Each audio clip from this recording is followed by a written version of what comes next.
to the Six-Side Calcio podcast. Once again, I'll be joined by Danny and Francesca. Hey guys. How are you doing? What's up, Jen? Well, we're back.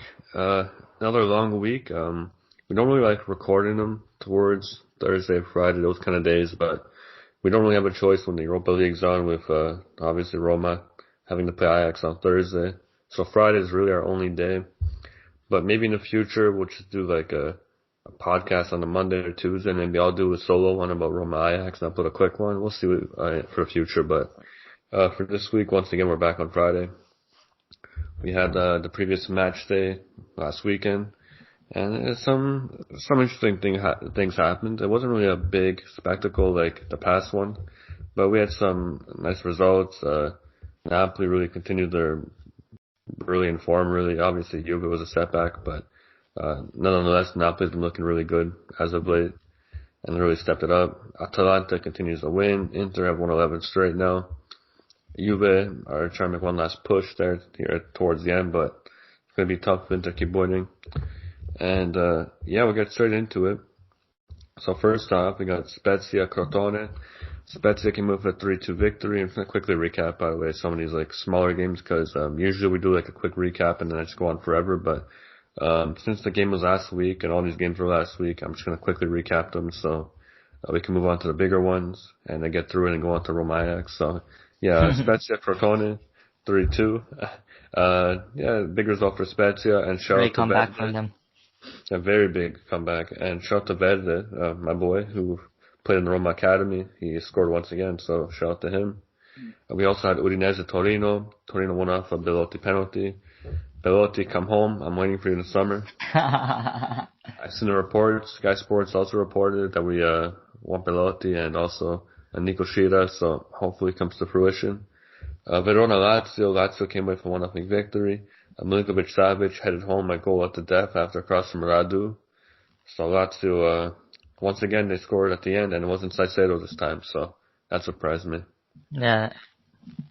We also had Roma-Bologna. I'm not going to get into depth like I usually do with this game because honestly, for anyone who watched it, nothing really happened. The first half, Bologna, I'm pretty sure Dan, you were texting them on the chat, Bologna, they were unable to score goals they should have been scoring.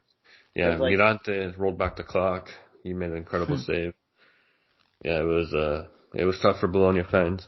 And honestly, obviously I like when Roma wins, but instead, at this point, the wins don't really mean nothing. The losses don't really mean nothing. The draws, it's over. So go all out for Europa League, but just beat Inter, Enzo, that's it. Only team you need to win. Yeah, it's not gonna happen for sure. I'm sorry about that. Shout out to Mairel for a nice goal off Bologna air. He got by Skorupski and placed it home nicely, so he's been great this season, and we're most likely going to buy him, so credit to him. We also had Benevento-Sassuolo. Sassuolo won 1-0 here. Barba's own goal was the difference in this one. Obviously, it was a 1-0 scoreline. Boga did some great work to really force that own goal, so credit to Boga. It's kind of like his goal in a way. It was either an own goal or Raspadori was in a good position to tap it home. So it was just one of those goals. It was like, it was going in regardless of who scored, but unbelievable run by Boga. He looked like his old self on that play, and it was such a beautiful goal to watch. It was probably one of the best own goals I've seen this season. Yeah, for real. And I feel bad for Boga because he has a great quality, but he's really struggled this season because of COVID and injuries, and it's been tough for him, but he's still a top quality player, and he'll get back to his normal form next season. I'm really hopeful for that. So, congrats to Sassuolo, 1-0 win. Now we're going to get back into more of a normal recap. Parma-Milan. The pressure was really on here for Milan. Top four race is very close. I think they're maybe like 2 points ahead of fourth, and like maybe how much against Napoli, Dan? Maybe 5? I think like 4 or 5. Yeah. Yeah, 4 or 5. So it's very close. They don't really have a lot of separation from the teams below them. First off, we had Rebic with a beautiful goal. It was a nice pass from Ibra. Yeah. He turned beautifully and just fired it home into the top corner. So credit to Rebic for that goal. Teo Hernandez also had a nice play. He had a nice give and go with Ibra and then played it into Kessié. And then Kessié made it 2-0. So Kessié's been great this season. He's really stepped up. And he's becoming a player that many thought he would after he left Atalanta. Yeah. So well done to Kessié as well, because he's really a tank. Like, he's an animal on the ball. Yep. Like, it's very hard to get him off it. And if he can begin to push forward and score without, I don't want to take a shot here, but without scoring a penalty, and kind of expand his game and go forward more like he has been recently, I think he'll be a really a really big player in Europe, honestly, if he can keep this up, because he's been exceptional for Milan. Yeah, so this well season especially too. He's probably been maybe top 5 in the league in the midfield. He's been unbelievable for them.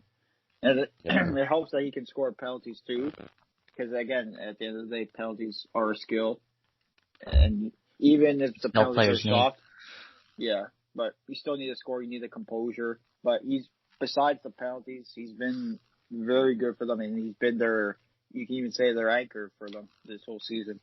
Yeah, he really has been. I also want to shout out Donnarumma. He had a nice double save there, a fantastic stop on Pelé. He continues to show how talented he is of a goalkeeper, and he's really been growing over the years, and he started at a very young age. So when he's in his prime, he'll be unreal. So I'm looking forward to that one as well. Let's hope this season he gets to grow more. Relax there. You won't be seeing him in the Juve jersey, don't worry. It's just a negotiation stunt. For this result too, for Parma especially, because they have new ownership. They brought back De Versa after sacking him early in the season. It's tough for them. I don't see them staying up now, Parma. And I know, French, you had them finishing 10th last season. Yeah, and I got it back. I was pretty close to where they actually finished last season. I got that pretty bang on, the Parma. Obviously, this season it's a different story, but I don't see them staying up, and it's kind of sad because Parma are a team like with all their history and stuff. Like, just seeing the players that came through Parma, like the likes of Buffon, Crespo, Cannavaro, many more legends who played there. I would like to see them staying up, but the way this is going, it's going to be kind of tough. So they just have to focus, just finish the season, try their best to stay up. And if they get relegated, then just build kind of like what Benevento did, build and just cruise past Serie B and come back to the Serie A. Yeah, it would really be unfortunate if they were to get sent down, but it's looking like it's going to happen. In this match, they got back into it after that Ibra red card. Milan really did not play the same after that red. They really struggled throughout the match after that point. Parma got back into it briefly. It was a nice ball in from Pelé to Gagliolo, who put it right under Donnarumma, but ultimately it wasn't enough. In the final minutes of the match, Leao made it 3-1 for Milan. Dalot played a really nice ball into him, sent him 1-on-1 with Sepe, and then he played perfectly. So, that was all she wrote for Parma. Big one for Milan. Like we keep saying, the pressure's on for them. The top 4 race is more interesting than the actual title race. So we'll see what happens. And it'll be really unfortunate for Milan fans if they were to drop out of the top 4 after having such high hopes to win the Scudetto. So watch. It's funny how things can change so quickly in soccer. That's the name of the game. Just wait till the end of the season, Enzo. You'll be even more shocked. Especially the Scudetto's over.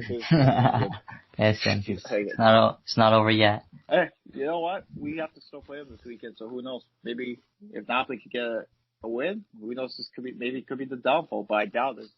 This week I'm a Napoli fan, Dan.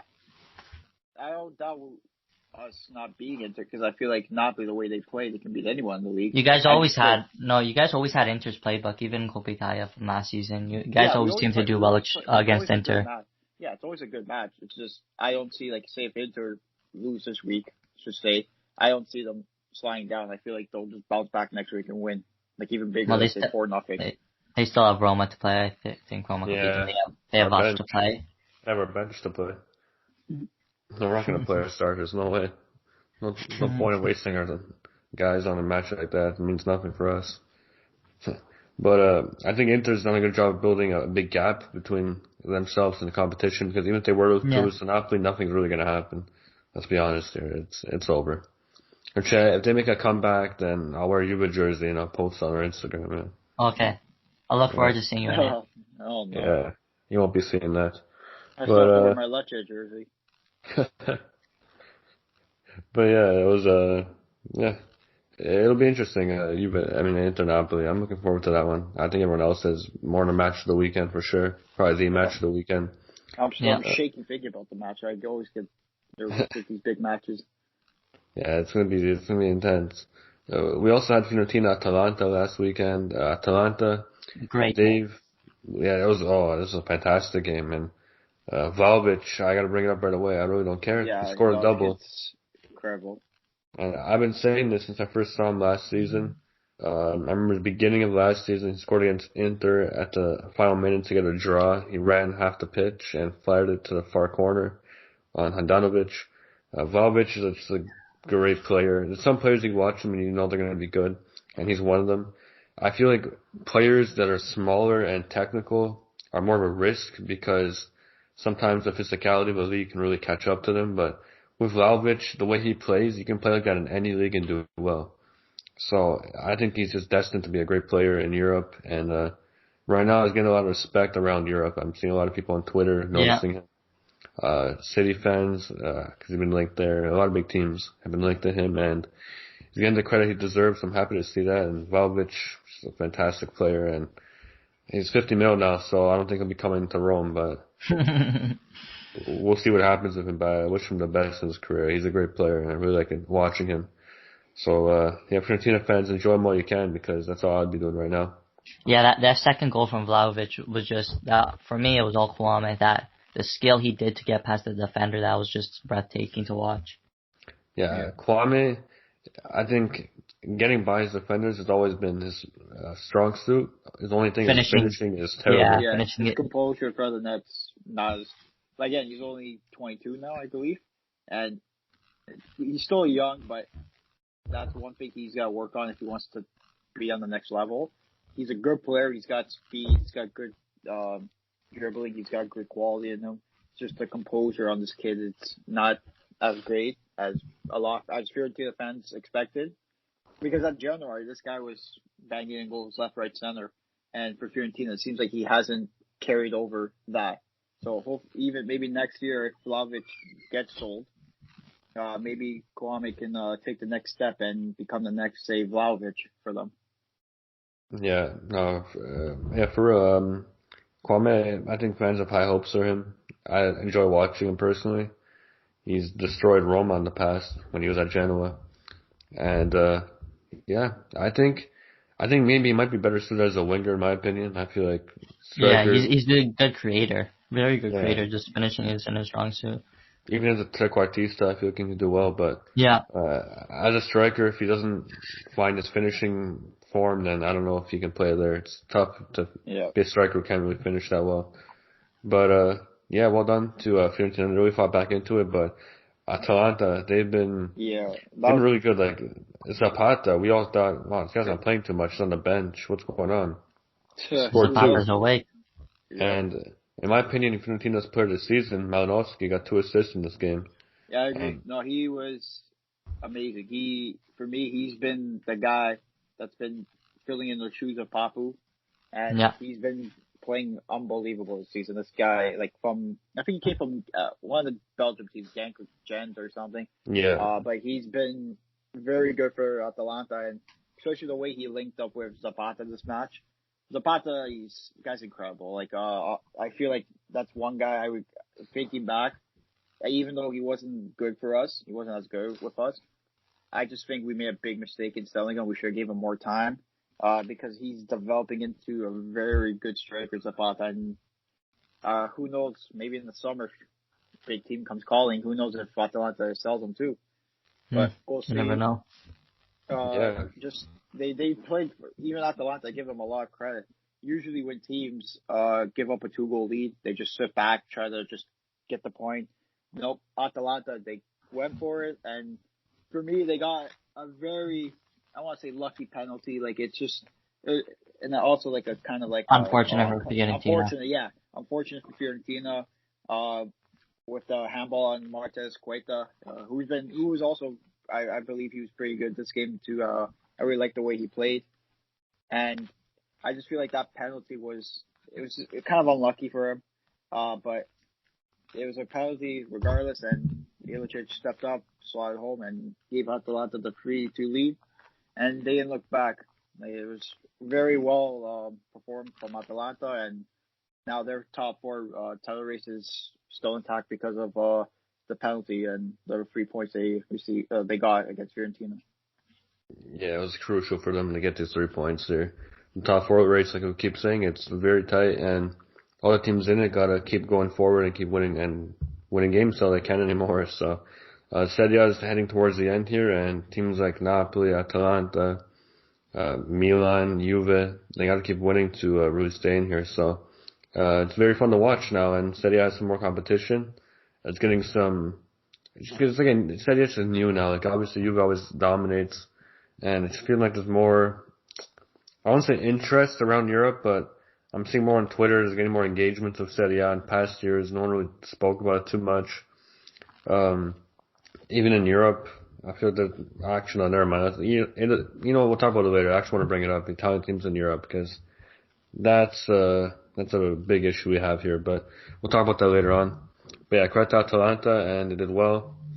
Now, speaking of Inter won, Cagliari 0. Conte has been finding ways to get this team to win. It's really reminding me of Allegri's Juve at some points when I watch Inter. Yep. Yeah, that's a fair comparison. Yeah, they're not the prettiest, but they get the job done. What's the word I wanted to use? It's very worrying for not Juve fans, Inter fans when you're watching. Like Juve fans, they win games, but you only have a 1-goal lead. So if you make one and it's error, always like near the end of the game, or like one. You're on the edge. Yeah. You're always on the edge, and like you never know what might happen. Like, we're only up by 1 here. They might concede. It's always worrisome, but it's risky. But when it works, it works. And when you win. So credit to Conte for finding ways to get his team to win. This game looks like one of those ones where Inter could play for 3 hours and not score a goal at some points. It just wasn't going in for them. They played pretty well, to be honest. They had a fair share of the ball. I really liked Hakimi in this match. He was bolting up and down. Yeah, ever since he came on, he was really... Yeah, when he came in. He really gave Inter that energy that was needed. Yeah, when he came in, I really liked him. I really, really liked him. I don't think they would have got this win. I'm pretty sure he also got the assist, if I'm not mistaken. He found Darmian at the back post. So yep. Wish he stayed on the bench, but... he was great for Inter. He's been great all season. When he first came, he didn't look too comfortable at Inter, but now as time's going on, he's really finding himself, and Inter's benefiting off of him. What a signing it turned out to be. His pace that he has is unworldly. Like, you're not going to find that often. Like, he's so quick, and he's skillful too. And the one thing a lot of people are saying too, you can argue that Inter don't need sign him as a right back, but for me, Hakimi benefits more when he's on the right mid, left mid position, and not defending back, because defending for sure. That's not his strong suit. That's one of his weaknesses he has. But attacking going forward, he's unbelievable, and he's just so quick, so skillful with the ball. There's a reason why Madrid signed him. They have him. I think he's on, but before they sold him to Inter, he's just such a good player to watch, and he's just someone you can't leave open, because he'll make you pay, and that's what he did against Cagliari. He made them pay, and he gave Inter the 1-0 lead. Say, with a beautiful ball to Darmian, he finished it really nice, and Inter find ways to win. The way they played against Cagliari, I feel like against Napoli they have to obviously step up a little bit more. Play a lot better than they did against Cagliari. Napoli will make them pay with the quality we have up top with, say, Osimhen, Mertens, Zielinski, guys like that, even Insigne too. But as long as you find ways to win, that's all that matters at the end of the year, all that matters at the end of the match, if you win the match or not. And that's what Inter do. That's what Inter did this match, and they got the 3 points, and it seems like the Scudetto race is just coming to an end. I could see them maybe even wrapping up this week or even next week. But yeah, one thing I have to give Inter credit for is, like Enzo said, they're getting these ugly wins. They know how to, when they're playing bad like they have been the past 3 games, that they're getting the results. I think that's the most important part. So that's what's kind of holding Inter together these past 3 games. Inter are lucky to get the results they've been getting, but they've been grinding through it. And like Danny said, against Napoli, they really have to step it up, because if they play like that the last 3 weeks against Napoli, they won't be getting the win unless Meret or Spina let in a howler. So Spina's not playing. Hopefully Napoli get the win tonight. It'll be Meret. Well, let's hope Meret plays like he does against Juve. Then we're all good. Yeah, I'm not saying with Napoli they're going to lose, but I'm confident of the team, because I feel like when we play like we can, even the way Inter's been playing, if they play like they did against Cagliari or say the past 3 weeks, I feel like Napoli could get away and get the 3 points. Because I personally believe that when everything is clicking and when we play up to our part, we can beat anyone in the league. But I feel like that's the league this season. Anyone can beat anyone, and it shows. Yeah. Spezia, Napoli, Fiorentina dismantled Juve. Yeah, like Juventus was killed by Fiorentina. Like anyone can beat anyone when everything's clicking. So it's gonna be an interesting match to see, and I'm excited for it. Yeah, well said, definitely. Everything's really close. Top four race is close. Everything is close except really the first spot right now. So yeah, it's been entertaining, and we all been enjoying as fans, and looking forward to the remaining matches after this season. Now for Che, I know you just spoke, but Juve-Genoa 3-1 to Juve. Go ahead. Yeah, this was just another game that we needed to get the win and get out of here. I wasn't the biggest fan of Kulusevski. I think he's good. I don't think he's good enough to start obviously against Genoa. Give him the start. Cuadrado was just fantastic. That beautiful skill move, and then Kulusevski with that beautiful finish in the 4th minute. It was just a spectacle to watch. Then we had Chiesa, who made that beautiful run. Unfortunate for him to miss the net, pitting with a great save. My starting keeper doesn't make those kind of saves. And then Ronaldo had a tight angle. He couldn't finish, hit the post. And then Morata came in to clean up the garbage, so thank God for him for being in the position that he was. And then in the second half, one thing I noticed about Pirlo this season is there was a stint when he first came that we played a Allegri ball. Then there was a stint where he really developed his own game. I called it Pirlo ball. We were playing like 2002 Brazil. Over there, we were doing fancy passes. We were doing unnecessary skill moves, but we were playing very attractive football. We were getting results too. And then it kind of, just one game, it kind of just stopped doing it. We went back to Allegri ball. And then now, these past couple of games, we're back into Sarri ball apparently. Because we play good for one half, like we play amazing for one half, and then the second half, we'll play shit the first half and then play amazing the second half. It's always one half we play like absolute shit, and that's what happened against Genoa. The second half, we were playing very poorly. Scamacca got the goal. Obviously, Wojciech Szczesny's in net. I don't expect him to get a clean sheet anymore. But it was great ball by Rovella and great finish by Scamacca. And then I was kind of on edge here. Genoa were all over us. They were really pressing us, putting on the pressure, and I thought we were going to get the draw. I was very nervous. And then McKennie kind of put it away. So thank God for him. Dybala's coming back into form. He's, two games now. He's done well. Obviously didn't get a goal or assist this game, but he's doing good. So hopefully to see him for Atalanta, hopefully him at the start. But obviously the tabloids, no one talks about Juve winning against Genoa. Everyone talked about that moment at the end, Ronaldo throwing his jersey on the floor because of his frustration not scoring. Take it with a grain of salt. If he threw his jersey through the jersey, he claims to have thrown it at a ball boy. Whatever the story may be, he was pissed that he didn't score. It's nothing more, nothing less. But I just hope to see an angry Ronaldo against Atalanta, and hopefully he could bag a hat trick or at least make us get a win over there. Yeah, big win for Juve. Genoa, they're hit or miss. They're either giving a big team difficulties or just laying down for them. This one's a bit of both, a little bit. I think, like Francesco said, there was both. Yeah, a little bit of both. I think Juve, like Francesco said, sometimes they'll play really good for a certain stint in the match, and then you see them drop off quite a bit. I think it's been the story of the season at some points in these big games. This obviously wasn't really a big game, but You do see it in games. Another one is Dybala. I just feel like if Dybala was healthy from the beginning of the season, I think this whole Juve season could be a little bit different right now. For sure. I don't want to pin it on one player because I don't think one player can change a whole team because in comparison to other sports, soccer is an 11-man team and one player can't make the whole world of difference, but they can make a big difference. Well, it can. Yeah. Well, not like a whole world of difference. Take Handanovic out of Inter. You really think they wouldn't even be top 4? Well, Padali's in that. I don't think. Exactly. You take Handanovic out of Inter. I don't think they'll make. I think they'll get relegated if he's in that Padali. Yeah, they'll be winning games like 8-7 or something. Like yeah, for real.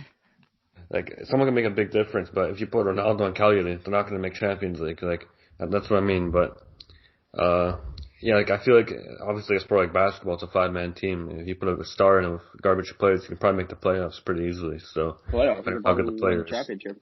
Yeah. LeBron, like one year, LeBron had like nobody's, and he made the finals with Cleveland. Yeah. So I feel like soccer is very hard for one player to make the whole difference, but they can make a big difference, a big impact. Yeah. And I feel like Dybala should have done that. Yeah, football as well. Football too. Without usually like the team, you can argue like every time you lose a starting QB, it's not gonna look good. But players have to step up as well. And if the players don't step up, then the team's not gonna go anywhere. And that's like soccer too. Like I feel like with Dybala, if he was healthy this season, I feel like Juve would obviously played a lot better, maybe even be second place, and the title race could have been closer. But also too, who knows? Who knows? But also too, I feel like Juve need to upgrade a lot of positions as well. Yeah, there's a lot of positions where Dybala isn't going to make a difference.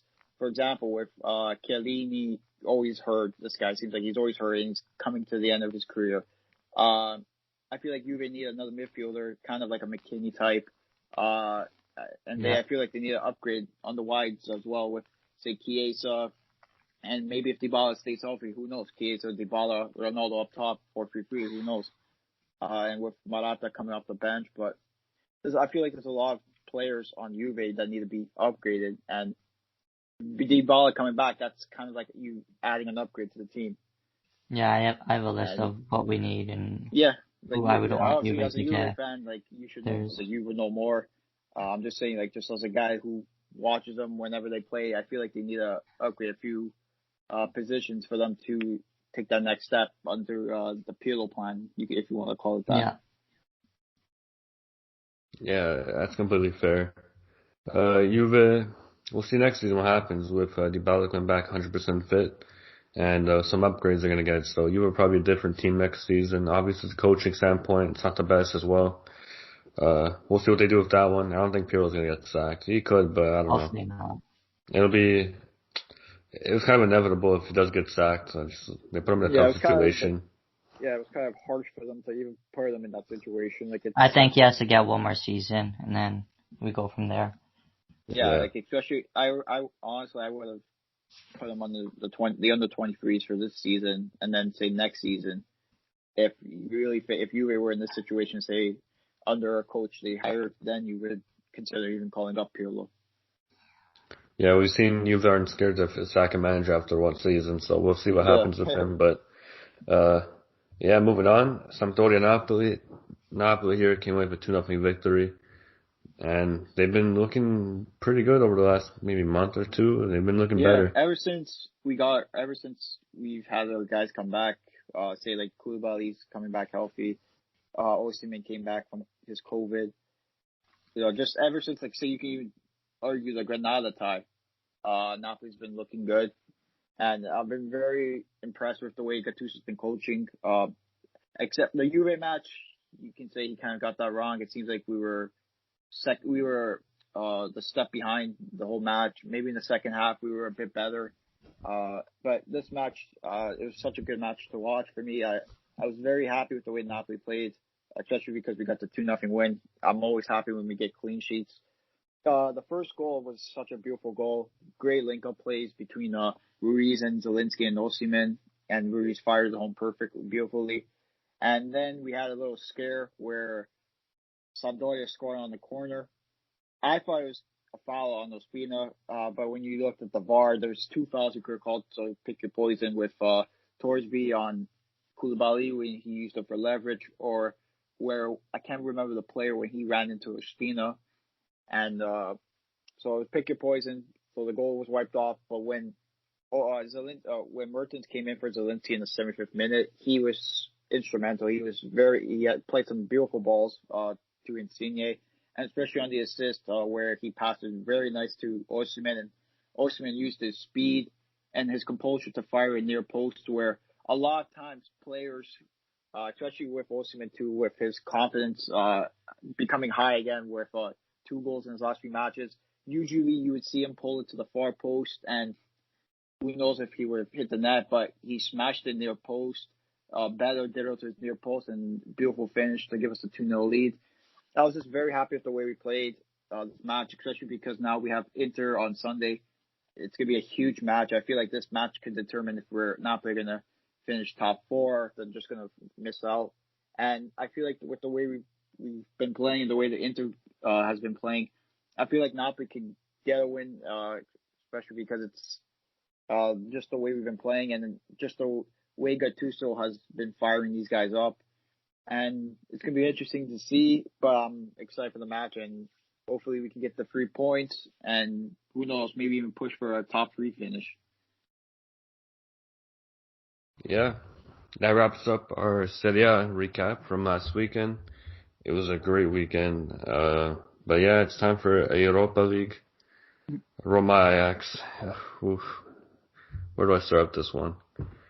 First off, I want to bring up Italian teams in Europe. They've been horrendous over the last couple of seasons. Juve has really been leading the way, and not even they have been able to make it far in Europe. One thing with Roma is that we really do have our moments where we struggle badly, but in Europe, I'm very proud of the team. In the past 4 years, we've made a Champions League semi-final and now a Europa League semi-final. We always seem to do pretty well in Europe. I'm not sure what it is, but we've been doing well. I don't know if it's the fan base that pushed on the team. I don't know what it is. It's something in the air, but we've been doing better in Europe as of late. Obviously, no trophies to show for it, which at the end of the day is all that matters. But with this team, last season, they did well. Towards the end, I'm happy with how they ended off the season. This season, to start off, it was fantastic. It was incredible. I was really pleased with how Fonseca was setting up the team to play.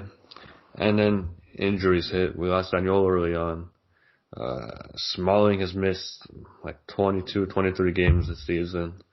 Dzeko had COVID. Kumbula had COVID. I know I'm forgetting people. I can go on forever here. But we had a lot of players out with COVID. Injuries left, right, and center. Then Mickey gets hurt. Then Veretout got hurt for a month. Spinazzola got hurt for a bit. It's just Paul Lopez is making errors left and right. I can go on forever here. It's a tough look for us this season. I feel like everything's been against us. We haven't had a fully healthy team for one game at all. And we're missing our best player. That's the end of it. We're missing Zaniolo. We need him. He's our difference maker. And still, people are begging on Fonseca, saying, "Oh, we need to go. We need to get out." Fonseca is a very good manager.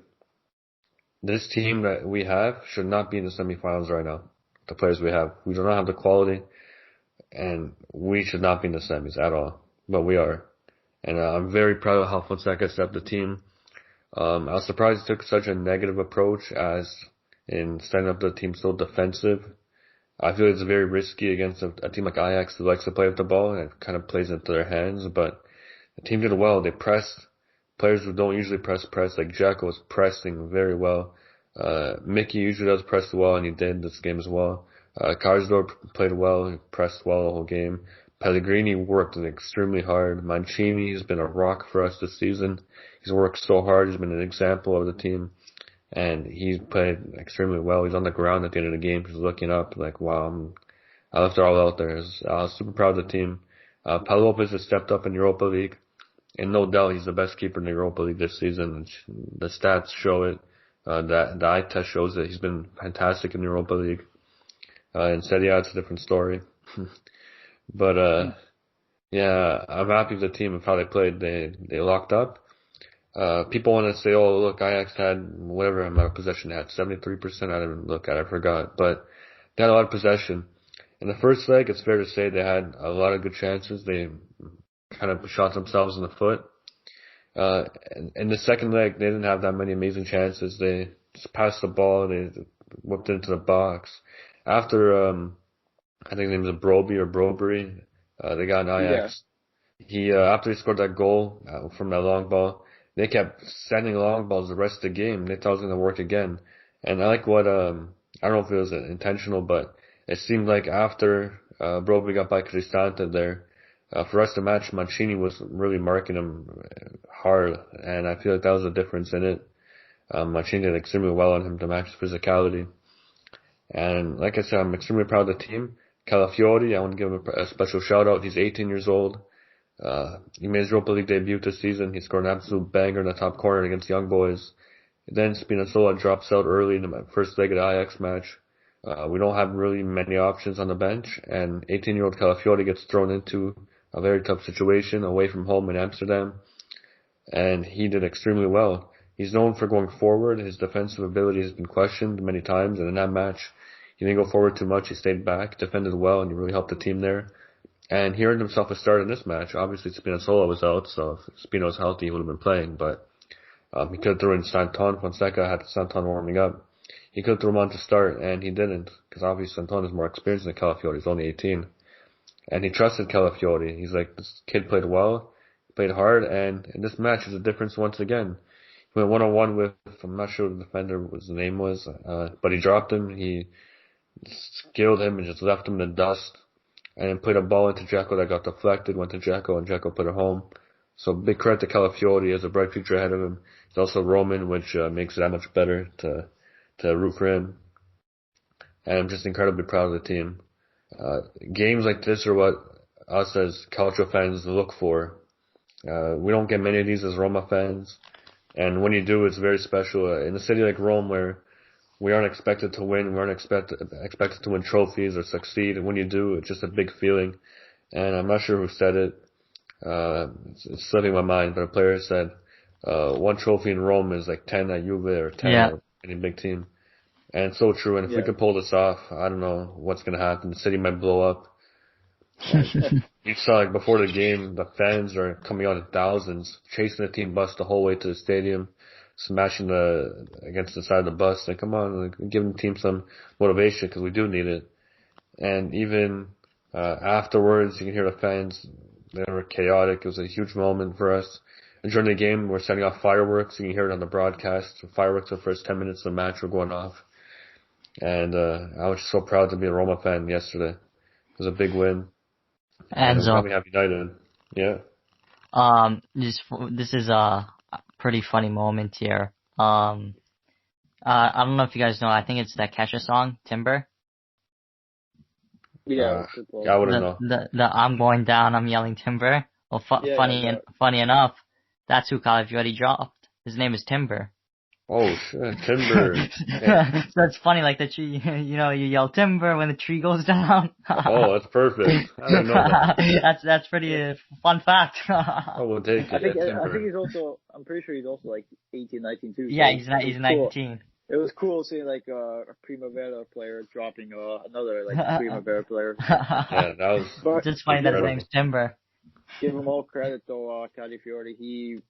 Beautiful run. It was a run you see. Fantastic, from a player who's like 25, 26, like a veteran in those situations. Yeah, and the composure he had to keep going. Like when Timber obviously slid, he could have easily just ran into him. Like a lot of players do make that mistake, but he had the composure to stop and then dribble past him. So that was really and whip and like put a great ball into the middle, because a lot of times when you put the ball into the box, like anything could happen. With soccer, anything could happen. The ball bounces the way it wants, and he bounced it, took a huge deflection, and Dzeko was there to put it home and gave Roma the insurance to like go through. And it was just it's good to see Italian teams. Obviously, like as a Napoli fan, I'm kind of pissed off at the way we handled this Europa League situation because we lost to Granada, but like it's always nice to see an Italian team go into the semifinals.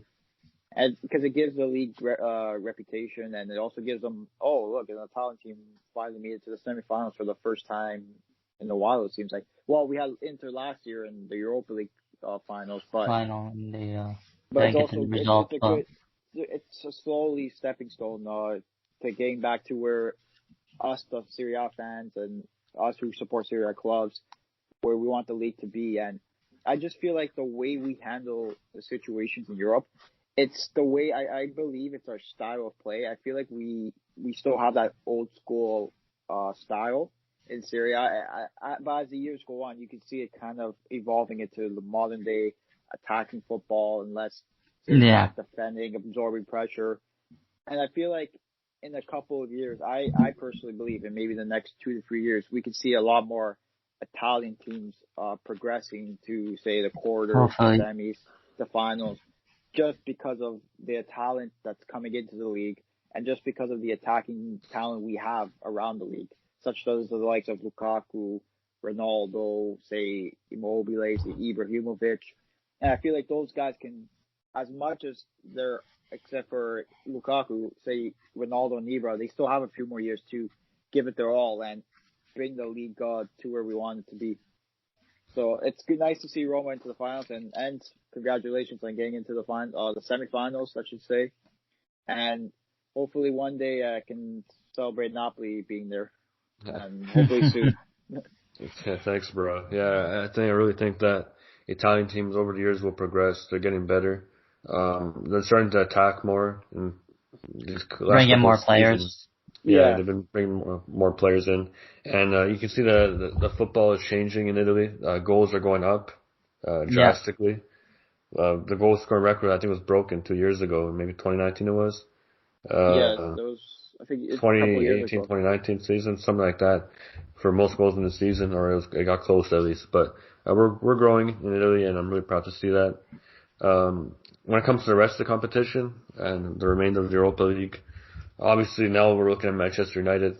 I don't want to speak on them too much because I don't watch them week in and week out, so I can't really give a fair opinion on them. I watched them against Milan. I watched a few of their games this season. What I did see is that defensively they look extremely weak. They look shaky. Offensively, going forward, they look really, really good. They seem to be really good on the counter. They have a lot of pace up front. Against the Milan, I didn't see their attack. I was hearing all this talk about all their attacks amazing. And against Milan, they scored 2 goals, I believe, in the whole tie. And Milan, out of the top teams, I think it's fair to say that Milan has one of the worst defenses, excluding Donnarumma, out of the top teams in Italy. Their defense is horrendous. And for United to be known as this attacking team and only scoring 2 goals, it gives me some hope. And I won't be surprised if we do take a negative approach like we did against Ajax and we sit back against United and take the pressure and counter them, because if we get Spina back, we get Smalling. Smalling's a really big piece we're missing right now. Yeah. Cristante, last season he was terrible. The season before he wasn't too good. But for him to play center back for the team, sacrifice his role and not say anything about it, play his heart out, and he's done really well against good players against big teams this season. He's done well in a position he's not supposed to be in. And I'm really thankful to have him. I think he's a player that a lot of teams would like to have, who can play a lot of positions. Thanks to Cristante, who stepped in that role with Smalling being injured most of the year. But it's looking like Smalling will be back, but Cristante will start that game because Mancini's out. And Smalling and Mkhitaryan are going to have kind of like a personal rivalry with United because they sold them. So they're going to be play. I personally believe those two guys could be huge for Roma because they're going to play with more emotion as well. Yeah, and this whole Ajax tag kind of felt like a way to waste time in a way because Mirotic just came back, Mkhitaryan just came back. They aren't 100% like they used to be before they had time off and got injured. So I feel like now this next 2 weeks they have enough time to get back to their old form, find themselves. We're gonna have Spina back. Smalling, please be back. I don't know what injury he has anymore. I don't know what's going on, but I think he had individual training, so he's back in training. So in 2 weeks he'll be good unless something happens again. But I think Smalling's a difference maker. Yeah. I think we've just been holding off until Smalling comes back. The semifinals to me is the finals for us. I'm not worried about any other team that comes out the other side and meets us in the finals. Villarreal don't scare me, and Arsenal don't scare me. To me, this is the finals. If we win this, we should be able to win the whole thing.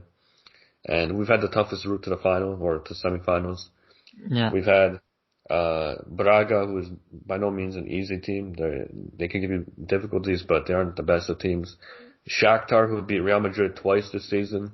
They're a Champions League team, and we beat them. And I think they beat Inter too, no? They drew Inter. They drew. Yeah, they drew Inter twice. They drew Madrid twice and lost to Mönchengladbach twice. What else is there? Also, yeah, who am I forgetting? Ajax. We just played them. Ajax. They just came from the Champions League. They almost made it through to the round of 16.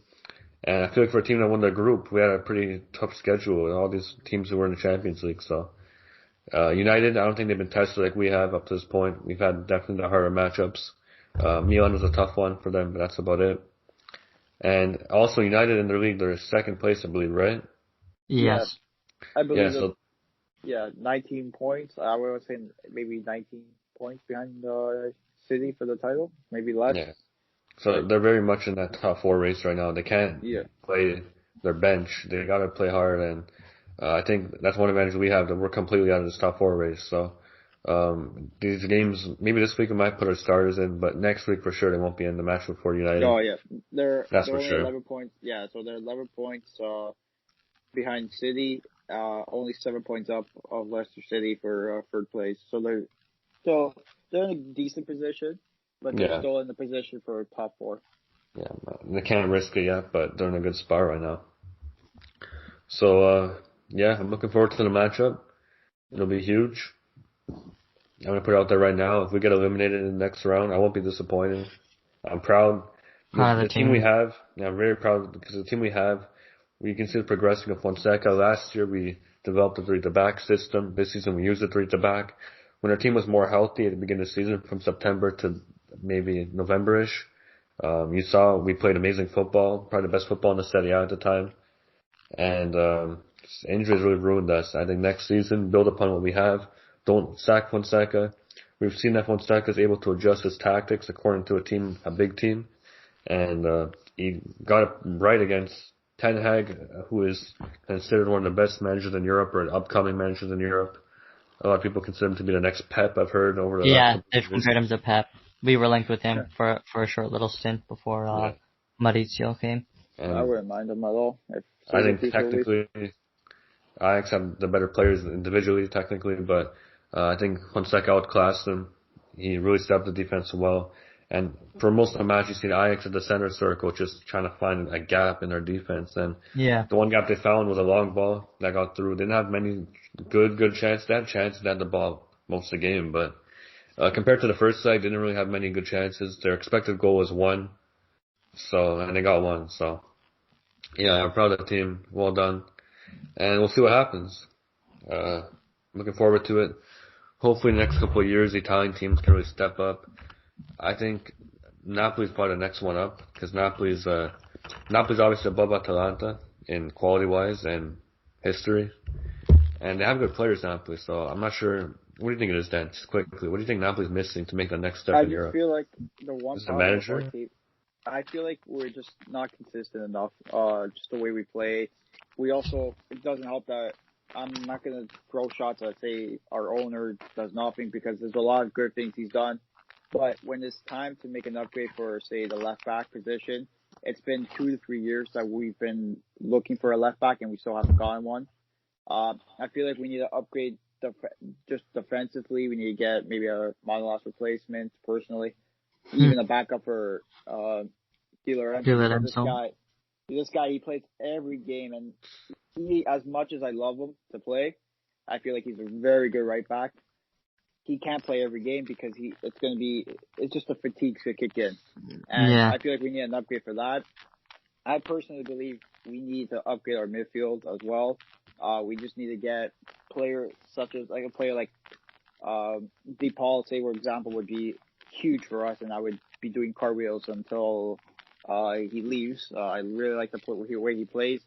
I feel like our striking position, we need to find someone that as much as I hate the way he left, I just feel like we haven't replaced Higuain yet, and hopefully Osimhen can be our Higuain replacement. I also feel like we just need a left wing position, just as a player to come in, take off Insigne when he needs breaks and stuff. So there's a lot of small pieces that we need that to be good, and I just feel like Napoli need consistency, and I just feel like we need a few more big players, if you want to use the quote unquote big players, to come in and help us win. And also too, I feel like I love Gattuso as much as I love Gattuso. I just don't think he's the type of manager that's gonna take us to the promised land. And I feel like we need like a guy, say as an example, as a Galtier from Lille, who's a very good manager. He's in first place in the League One. He's got great attack. He's got a good win ratio in the league. He's a good manager overall. I feel like he's got potential. He knows Osimhen. He knows Osimhen good, and I feel like he's got potential to be a great manager. I saw an example too, like say Tagang from Ajax. He's a good manager. Like we just need a big manager that can play attacking football, that can win us matches, and that's been in these big matches, and that know how to coach. So I just feel like Napoli need to be more consistent, to be honest, as well, and also just upgrade and get positions that we need, and just get rid of the dead weight that we have on the team. Yeah, well said, Dan. Yeah, like we've been saying, hopefully Italian teams can step up in the near future, and I think right now we're on the right path. Just at the current moment, it's tough. Obviously, I'm happy Roma's still in, but I'd really like to see Italian teams making it far and bettering the reputation of the league as a whole, because right now it's not in the best spot. Before we end off here, anything else you guys want to say? Yeah, I just want to mention something quickly. I forgot to mention it earlier, but for all our American fans, Fiorentina-Atalanta was the first Serie A game to be broadcasted, like on I don't know what the term is, but like it was on like a major network. Yeah. Well, yeah, but like they're all on national. Well, like yeah, it was on national television on ABC, and I think they chose the perfect game, Fiorentina-Atalanta. It was a very entertaining game, so that had positive eyes, and for all the TV watchers out there, me and Dan are particular favorites of this. The new show Law and Order, Organized Crime. They've been representing Serie A well these past few episodes, so it's good to see Serie A getting some nice recognition over other leagues. Obviously, it helps the league a lot. Good.